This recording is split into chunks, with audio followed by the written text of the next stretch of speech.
Everyone, this is Bhaskar Sinha और आप हो लर्निंगगंज में। बच्चों, मैं आशा करता हूं कि आप कुछ भी स्किप ना करोगे, ठीक है? क्योंकि ये जो हिस्ट्री है ना, ये आपको बोर कर सकता है अगर आप इसको रोक रोक के या छोड़ छोड़ के पढ़ोगे।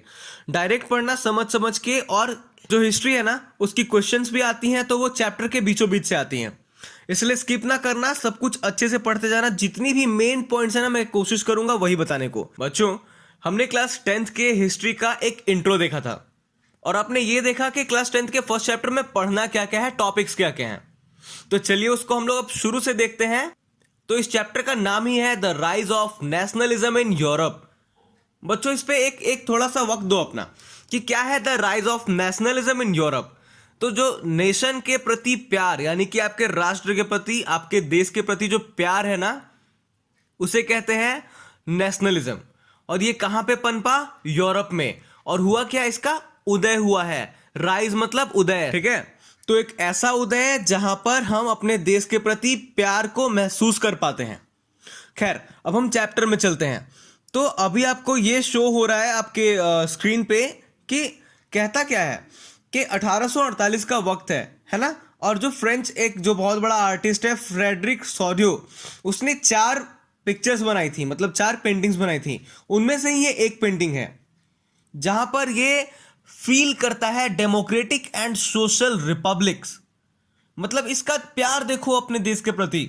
वो ये बतला रहा है कि हम अपने देश को एक ऐसा देश बनाना चाहते हैं जो डेमोक्रेटिक हो और सोशल रिपब्लिक्स हो, मतलब गणराज्य भी हो और लोकतांत्रिक भी हो, ठीक है? इसमें इन्होंने कहा है साफ साफ कि हम अपने देश में मैन हो, विमेन हो, कोई भी हो ना, सब एक साथ एकजुट होकर रहते हैं। और वो दिखाने के लिए इन्होंने ये पिक्चर दिखाई है, ये पेंटिंग बनाई है। इस पेंटिंग को ध्यान से देखो और सीखो। अब आपको पेंटिंग्स को देख के बहुत सारी बातें जाननी चाहिए। ये जितना लिखा हुआ है ना आपके बुक में, अगर ना पढ़ूं मैं, सिर्फ इस पेंटिंग को ही समझा दूं अभी 2 मिनट तक में, तो आपका लिखा हुआ सारा चीज ऐसे ही सॉल्व हो जाएगा। चलो ध्यान से इस पेंटिंग को देखो। सबसे पहले आपको दिख रही है वो लंबी सी कतार जो चलकर कहीं दूर से आ रही है। एक ऐसा लाइन जो बहुत दूर से आ रहा है, बहुत सारे लोगों का, और आके रुक कहां पे रहा है? आकर वो लोग रुक रहे हैं स्टैचू ऑफ लिबर्टी के पास। वाई? क्यों? क्योंकि वो आजादी का पुतला है। और वो किसके थ्रू दिखाया गया? एक महिला के थ्रू दिखाया गया। मतलब महिला को इन्होंने कंपेयर करा आजादी से, जिनके एक हाथ में उस आजादी की जलती हुई लौ है, वो टॉर्च है जो इनलाइट करता है, और दूसरे हाथ में वो एक राइट है सबके लिए, एक ऐसा लेटर है जिसपे राइट्स हैं सबकी, ठीक है? और ये वक्त है 1848 की। 100-200 साल पहले जाओगे तो आपको ये मिलेगा कि ऐसा हुआ था। सबके हाथ में अपने अपने झंडे हैं, सब लोग अलग अलग कॉस्ट्यूम से पहचाने जा रहे हैं, और सबको ऊपर से सेंट जेसस और एंजल्स आशीर्वाद दे रहे हैं और देख रहे हैं। मतलब सब मिल के हैं यहां पर। रिप्रेजेंट ये कर रहा है ये कि जो राजाओं का शासन था, जैसे कि आप यहां पे नीचे देखो, टूटी हुई चीजें, गिरे हुए बहुत सारे राजाओं के मुकुट और न जाने क्या क्या चीजें, ये सब दिखला रहा है कि वो शासन अब खत्म हो चुका है। कौन सा शासन? कैसा शासन? इसमें एक वर्ड है, यहां पढ़ोगे, earth in the foreground of the image lie the shattered remain of the symbols of absolutists, है ना, इंस्टीट्यूशन। अब आप पूछोगे एब्सोल्यूटिस्ट क्या है? ये वो लोग हैं जो राजा लोग जो शासन करते थे, जो लोग निरंकुश थे, जो अपनी प्रजा को खुश नहीं रखते थे, उल्टा उन पर गलत शासन करते थे, उनकी हक छीना करते थे, उनसे ज्यादा कर वसूला करते थे। ये सब आप 9th क्लास में पढ़ चुके हो फ्रेंच रिवॉल्यूशन में। तो वही चीजें हैं। In Sorrieu's utopian vision the people of the world are group as distinct nations identified through their flag and nation costume.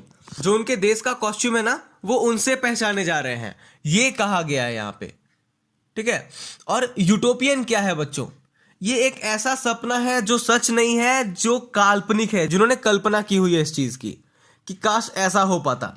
तो वही दिखला रहा है। इसके कल्पना में ये दिखता है कि पूरा देश एक हो चुका है, लोग साथ में यहां पर एकजुट हो चुके हैं, पूरा डेमोक्रेसी है, और हर इंसान कैसे पहचाना जाता है? अपने अलग अलग कॉस्ट्यूम से और फ्लैग से, ठीक है?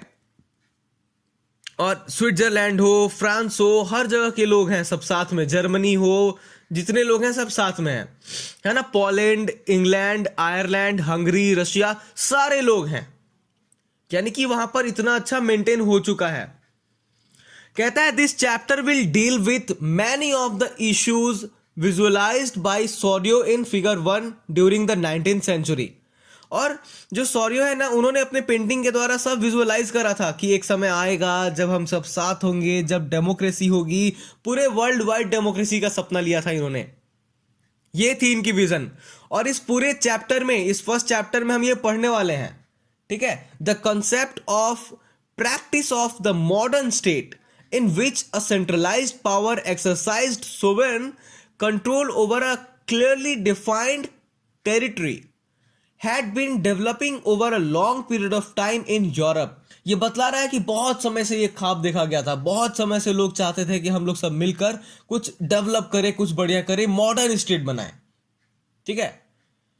तो और भी ऐसी चीजें हैं जो हम लोग इस कहानी में पढ़ने वाले हैं, इस चैप्टर में पढ़ने वाले हैं। तो यही मैं आशा करता हूं कि आप सब स्किप ना करोगे, क्योंकि सारा एक एक नंबर, 5-5 नंबर का, 2-2 नंबर का सवाल अंदर से आता है चैप्टर के। तो आप सब इसको शुरू से पढ़ो, अच्छे से पढ़ो, और सब बेस्ट होगा। Thank you. If you feel this video was useful for you, then do like, comment, and subscribe to my channel, and do share it with your friends and family. Thank you so much.